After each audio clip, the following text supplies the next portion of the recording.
দেখেন কতটা সুন্দর হয়েছে, মাশাআল্লাহ, আলহামদুলিল্লাহ। কই মাছ দিয়ে সিমের বিচি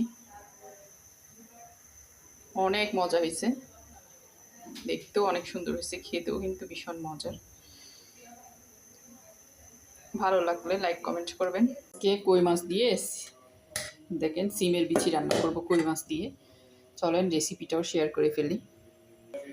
প্রথমে এখানে একটু হলুদ, লবণ আর হচ্ছে মরিচ দিয়ে আমি এটা মেখে তারপর হচ্ছে একটু চুলা ফ্রাই করে নিব আর কি। একটু লেবু রসও দিয়ে দিব যাতে মাছে কোনো গন্ধ টন্ধ থাকলে সেটা চলে যায়। আর লেবু রস দিলে সুবিধা হচ্ছে লেবু রস আপনার খুব ভালো করে মেরিনেট হয় আর কি। লেবু রস দিলে এটা ক্রিস্পি হবে খুব ভালো করে। এটা একটু মেখে থেকে তেলের উপরে ভেজে নিব প্রথমে মশলা দিয়ে।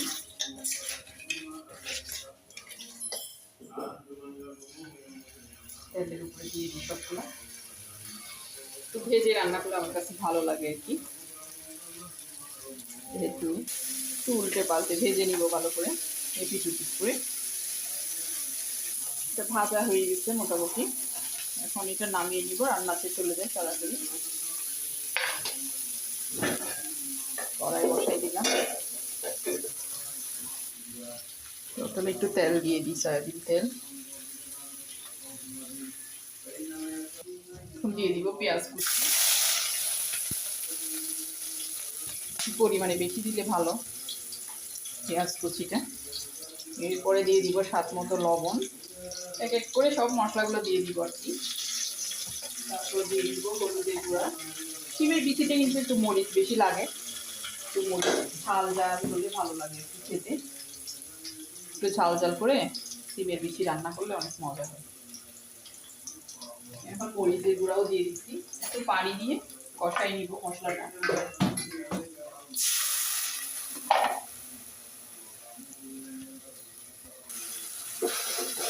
একে রান্না করেন এইভাবে সিমের বিচি দিয়ে কই মাছ, বলবেন কমেন্টে। আমি এখন কিছুটা পরিমাণে পেঁয়াজ কলিও দিয়ে দিব। অনেকে পরে দিয়ে দেয়, আমি আসলে সবসময় আমরা আগে দিই। টমেটো আর কিছুটা ধনিয়া পাতা আগে দিয়ে দিব, আর কিছুটা হচ্ছে পরে দিয়ে দিব। আমার কাছে এইভাবেই রান্না করতে ভালো লাগে। মশলাটা ভালো করে কষাতে হবে। কষানো হয়ে গেছে, এখন দিয়ে দিব সিমের বিচি। সিমের বিচি দিয়ে একটু নেড়ে ছেড়ে দিই ভালো করে।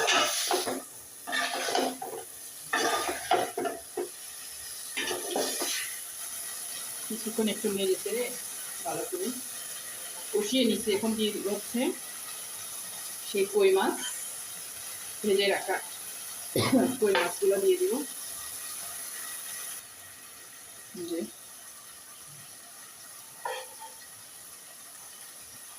কই মাছটা দিয়ে দিব,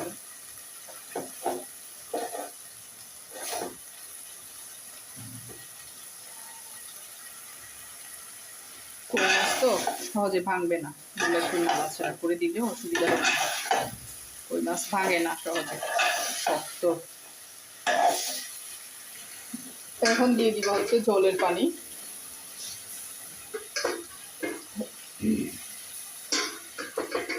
ঝোলের পানিটা দিয়ে দিছি। এখন শুধু নেড়ে ছেড়ে রান্না করে নিব, সবার পরে একটু ধনিয়া পাতা দিয়ে তারপর হচ্ছে নামিয়ে নিব আর কি। এখন একটু বেশিক্ষণ লাগবে না, বিচিটা ফুটে যাবে, শিমের বিচি। ঢাকনা দিয়ে দিই। শিমের বিচি রেডি রান্না, আলহামদুলিল্লাহ। এখন নামিয়ে নিব।